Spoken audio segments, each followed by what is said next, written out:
Hey guys, Happy New Year. As 2023 is upon us, the West Coast and probably the East Coast and everything in between is getting schwacked right now with some pretty big storms. So if you're in a typical suburban situation, you probably have a refrigerator full of food, you got power, cable, internet, you got all those creature comforts that you enjoy from day to day. But what if the power goes out? And let me show you what I'm talking about. In my neighborhood, we have this alley with these high tension lines, and they go on down the alley, and they have transformers. And then they go on over to the top of my house. Now, except for the water, everything we get from city services pretty much comes over that telephone pole, such as cable, telephone landline if you have it, and obviously three-phase electricity, or two-phase if you only have that. Quite often that happens in these storms. Trees fall over, power lines get schwacked, or certain kinds of subterranean boxes and cables get waterlogged, blown up, and it could be days, if not weeks, before that power comes back. So that would be my first side of the triangle, and that's power. And let me show you what I've done. A couple years ago, I bought this Briggs and Stratton 7185 running starting watts and 5750 running watts generator, gas generator. It's a manual start, so no electric starter to wear out on you. It's pretty beefy, it's pretty heavy, but it's extremely reliable. And I wanted to show you a couple features it has. Obviously, it has 6 3-gang 120 20 amp outlets, and that's when it's fully running. That's some pretty good power, guys. But on top of that, it's got 120 volt 240 volt 30 amp generator plug. Okay, really nice. And I think this is about a 7-gallon gas tank. As you can see, it's full. Now, I typically keep this generator on the side of the house, covered up with a tarp, topped off. I keep the generator extension cord right on top of it, underneath the tarp, and then I'll leave a link down in the description.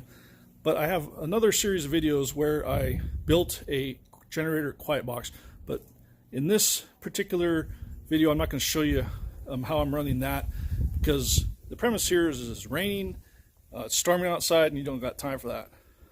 So basically, what I do prior to a storm hitting is I pull the generator out, and I just put it near my porch, and I test run it for about 15 minutes. I top off the fuel tank, and then I shut it down and cover it up, and there it remains at the ready. Now, again, I got another video how I did this. But I have this 6-gang wall junction box. It's a cold box. It's not hooked up to the house's electrical system. But what it has is a receptacle, a receptacle for the house end or the business end of a generator cord, 30 amp, which is right underneath the bottom. Okay, and then I have enough length here, coiled up, to run to my generator.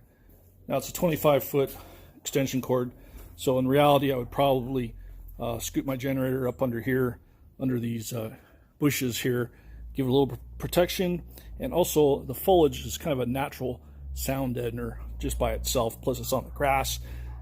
Now you say, okay, it's flooding and stuff like that, but you know, at this point I'm just wanting to restore some basic power back to my house. But here's the inside of the house, right on the other side of the wall of that junction box.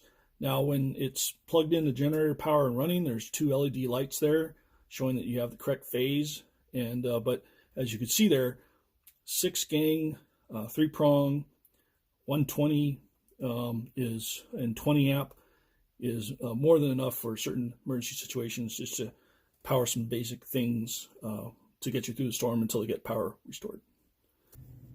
Okay, and some of those things that you might want to power, obviously, is a refrigerator, which shouldn't be difficult. and you definitely want to keep that food fresh. In some cases, internet will still continue to run and your phone line, but your router or wireless modem still needs power. So that's why you have that 6-gang box on the inside. You run an extension cord over to it, and voila, you got the internet, and in most cases TV. So I keep 92 octane, 91 octane, or better if I can keep it around. I keep close to about 24 to 26 gallons at all times. Plus I keep the generator topped off. And what I also do is I put a little bit of this stable or equivalent into the fuel, including the fuel in the generator. And you follow the instructions, obviously, for the ratio. And then I will take a Sharpie and write on the can the date that I did that. This is usually good for a couple years. And then what I do when I'm getting close to needing to refill these to freshen it up, I'll just put it in the tank of the family car, and wow, you don't even have to go to the gas station. So that'll keep you going for at least a number of days, if not a week, depending on how much fuel you have. Now, there are propane powered generators, which are excellent. So if you live in the rural areas with propane tanks, those things will run forever on propane. Or you use these small camping bottles or larger propane tanks, and that'll keep you going too. Now, you might have a option with a generator with natural gas. Again, sometimes power goes out, and it doesn't mean the natural gas is shut down if you live in an area that has it. Let me show you what I did.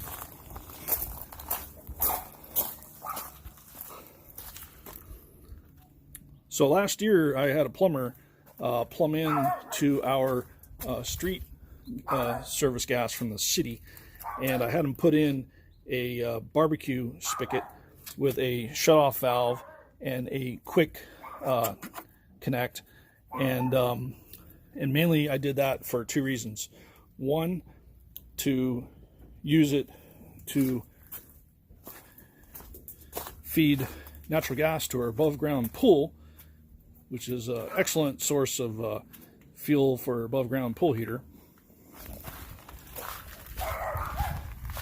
And also for what it's inherently meant for is a natural gas powered barbecue grill or any other natural gas powered devices.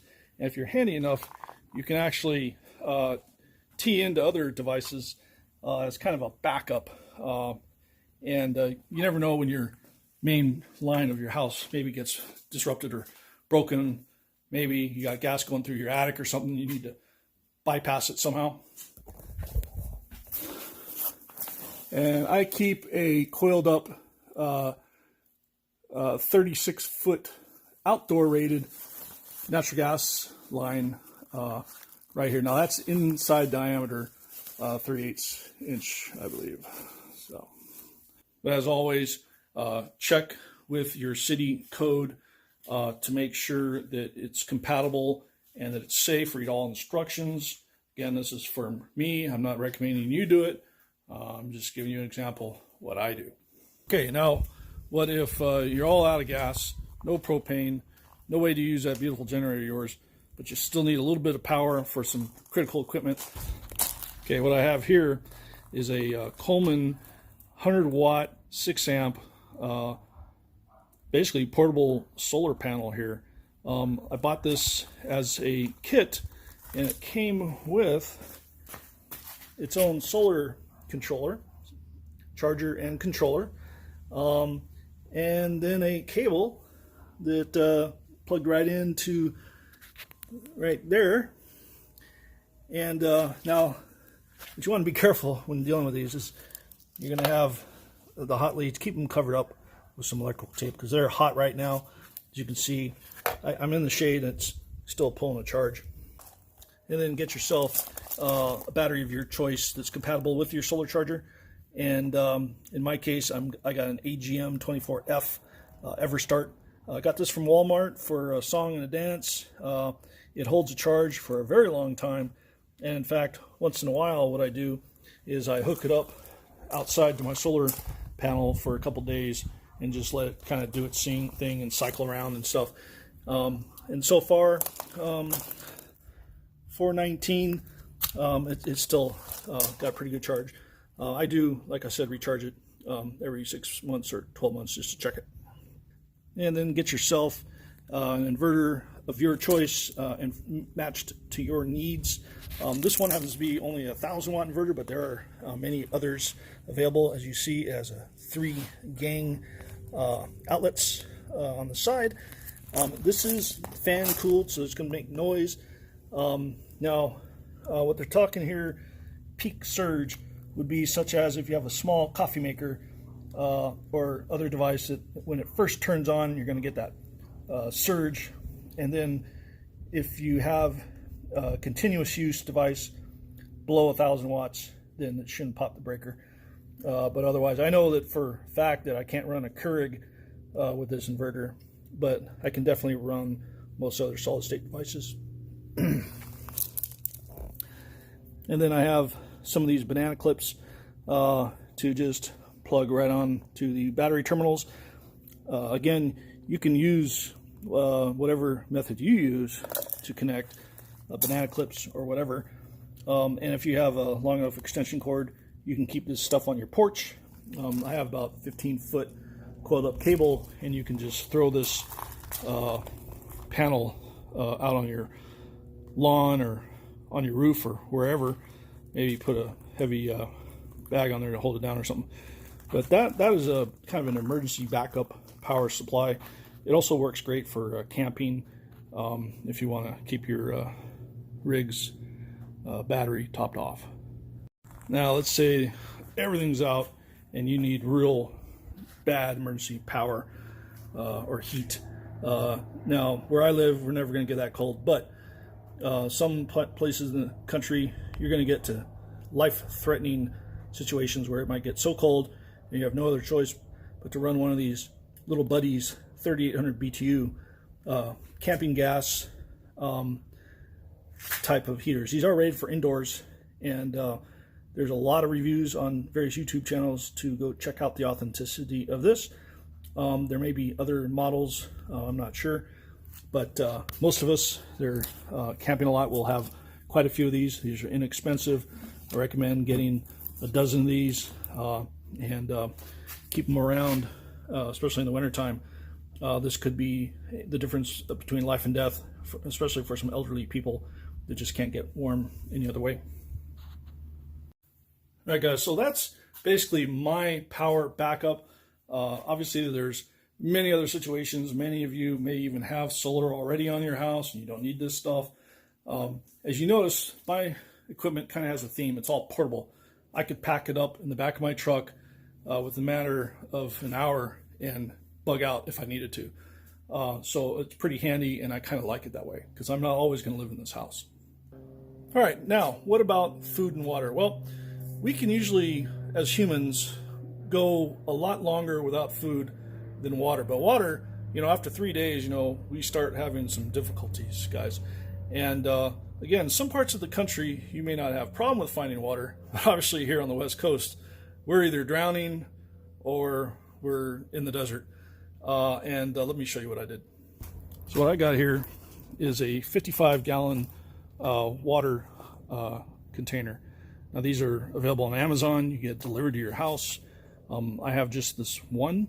And what I have are some tablets that are water kind of preserving type of tablets. You drop it in once a year, maybe you recycle the water.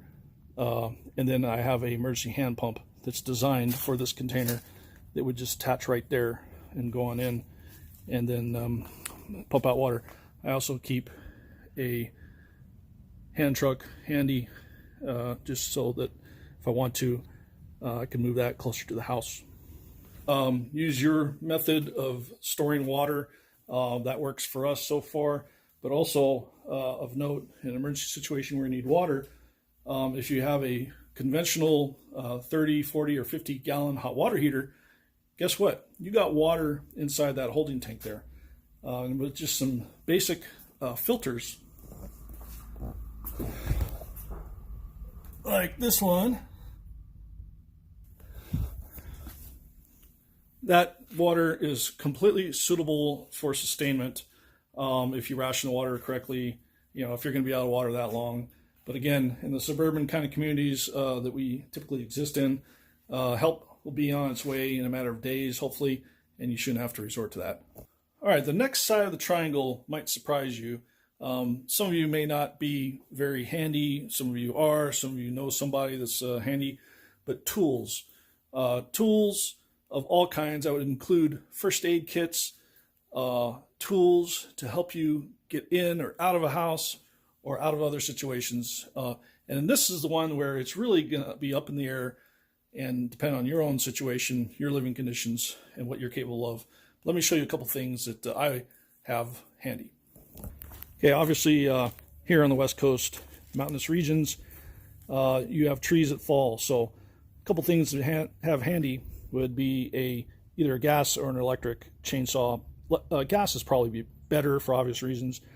An axe, a sledgehammer, and those are things that can help you obviously free someone that's trapped by a fallen tree, get something off your car, clear a driveway, clear a path, or even parts of your house that might have fallen. So it's always good to have some heavy type of tools. Obviously tarps of many sizes to cover up leaks in your roof, generators, things you don't want to get wet and damaged. Obviously I keep a first aid kit in several places in my home. On trips, I got one in the back of the truck, I got them in my garage, and I do have them inside the house. And then obviously a bug out type of tool bag that you can easily grab if you needed to and run with you. But otherwise, if you're at home and you can't think clearly and you just need a simple tool and you just don't know where it is, you can keep something like this under your bed, in a closet, and handy so that you can fix something right away. Sky's the limit for what kind of tools you may need, especially extension cords for your generator, charge it up drills, pull chemicals so you can take a dip, and emergency lighting that you can plug into that inverter. And this happens to be LED. Now, I'm going to put in the tool category what every red-blooded man should have, and woman, person, around their house to cook on as a last resort. Charcoal grill. And if you only have trees for wood, you know, a big smoker. All right, guys, well, that's my basic three-sided triangle for suburban survival. You need power, you need water and food, and you need tools. Guys, thanks for watching. Now, I know that there's some big storms lining up for the West Coast, and that's also going to affect weather out on the East Coast, Midwest. So you guys be safe, protect one another, and help your friends and family. We'll see you on the next one.